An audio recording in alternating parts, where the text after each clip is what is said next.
Ay, maulang hapon ho sa inyo lahat. Luzon, Visayas at Mindanao. Ayan. Bay ako ang pambansang bartender po ng Naspi. Abe, wala akong iba kundi si Mr. Lance. Salamat po sa lahat ng aking followers. Thank you, thank you. At continue watching lang ho dahil pag kayo nanonood sa akin, nag-follow and nag-share.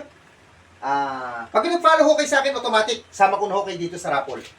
Month of June, ito pamimigay natin itong GSM Blue Mojito. Ito. Yan ho Pag naman ho nag-share kayo, sasama ko rin ho dito. The more share, the more coupon. Mara, kada video nyo, isa, kung marami ho kong video siya, kahit 20 video share nyo, 20 coupon ho dito. Malaki chances nyo manalo ho nito. Okay? Every katapusan na nagpapamigay ho tayo. Okay? This month, June, GSM Blue Mojito. Okay? Alright! Yan? Okay? Ay, shoutout sa lahat sa lahat ng nanonood. Salamat sa akin na nanonood akin na live at saka yung aking mga supporters diyan at saka yung mga followers. Okay, ano ba pag-uusapan natin hapon? Itong maulang hapon. Masarap po kasi uminom, siyempre.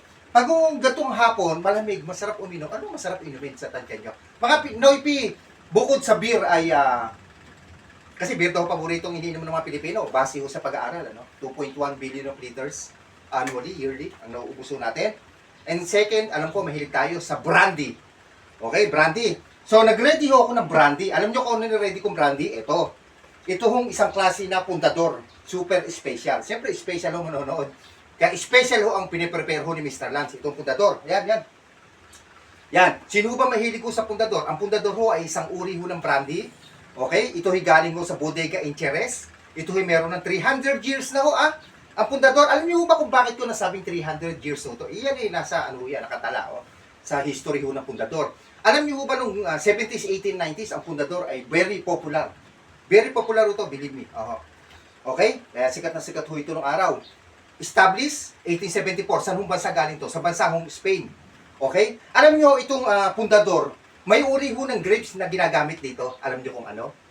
Yung grapes yung grapes na ginagawa dito sa Puntador, yung tinatawag na Aren and Palomino grapes. Yan ho yung uri ng ubas na ginagamit ho dito sa Puntador sa paggawa. Okay? Gawang Spain, tandaan ho natin Okay, ano ho ba isasama ho natin dyan? Napakasarap ho na perfect ho in sa mga brandy, itong cranberry juice. Ito, cranberry juice. Ito. Yan. Ito, kung may problem mo kayo sa kidney or basta kidney problem mo, mahusay ho ito. Inumin nyo ho ito, okay? At baka maibsan ho yung... dito ba yung edit makapagal? Sa kabila pa. Okay. Ayun may nagtanong, kapitbahay, si Kenneth makapagal. Okay. Ayan. Tinuro lang ho natin sa kabila. Okay? Ayan. Itong cranberry juice kailan ho ba nag-start? Sino ba nag-start? Ang nag-start ho nito si Marcus Uran, Elizabeth Lee, at saka si John Makepeace. Okay? Ito originated ho nito galing ho sa North America ang mga cranberry doon nagmula. Anong taon? Noong 1653. Nag-start ito. Napakatagal na ho, no? And then, last na ho natin ilalagay. Abay, napakasarap po na pineapple juice. Ayun. Alam niyo ba ang pineapple juice? Pineapple juice sinali ko lang. Alam niyo ba kung sino Alam niyo ba kung sino? Tama, ang nagdala ng pineapple juice sa Pilipinas. Alam mo kung sino? Sino ba sumaka po sa atin? Bukod sa Hapon, bukod sa American, mga Spaniard, sila ho nag-introduce ng pineapple juice po sa atin sa Pilipinas. Anong taon? Noong 19th century, dinala ho ng mga Spaniard ang pineapple juice sa bansa nating Naspi. Pero originated ho nito, Ancient Aztecs, yan ho mga original na uminom ho ng mga pineapple juice o nag-start noong 12,000 BC. Okay? Pag BC, before Christ po yan, ang pagkakaalam ko. Ang baso natin, basta tall glass, any kind of tall glass, pwede nyo gamitin. Highball, Conis, gamit po tayo, okay? Lagyan lang natin ng mga 2 pieces of ice. Okay?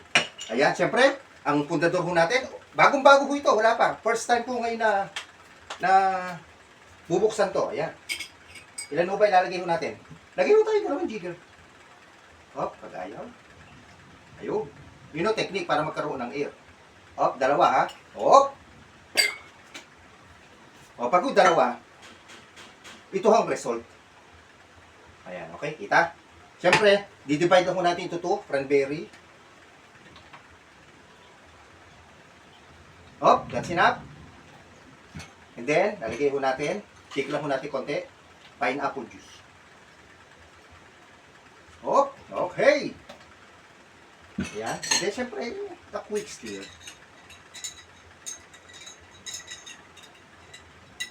Okay, paano ni asim-asim ng konti? Lagyan mo natin ng American lemon. Yan, nag-twist ako ng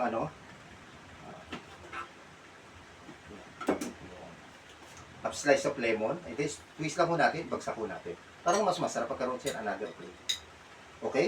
And then, lagyan ako natin ng garnish para kumaganda. Oops. Yan. And then, lagyan ko natin ng dito store salto para mas maganda. Okay? Ayun o, tapos no ating tinimpla na pundador. Itsura pa lang ko, sarap po. Ayan. Ayan. Baka ho kasi sa brandy, sawa na ho kayo kagagamit ng iced tea, kagagamit ng coke. Ano ho? Yun naman ho, iced tea, hindi naman ho talaga fit. For sa mga brandy and whiskey ho yan. Wala hong ganong mix na ho ganon. Okay? Nakapagtimpla ho tayo ng isang uri ho ng mixing sa pundador. Ito, kabubukas lang, marami pa ho tayong titimplahin. Kung kayo may request, comment down below, ha? Okay? Aba, syempre, follow and share ho, Ito pwede nyo mapanalunan sa rapon. Isang uri ho ng GSM Blue Mojito. This month. Yan ang pamimigay June. Ako ang pambansang bartender ho ng NASPI. Maagong hapon o maulang hapon. Tama ba yun? Sambang salita yun. Ako ang pambansang bartender ho ng Pilipinas. Wala akong iba kundi si Mr. Rats. Thanks for watching, guys. Inom muna tayo.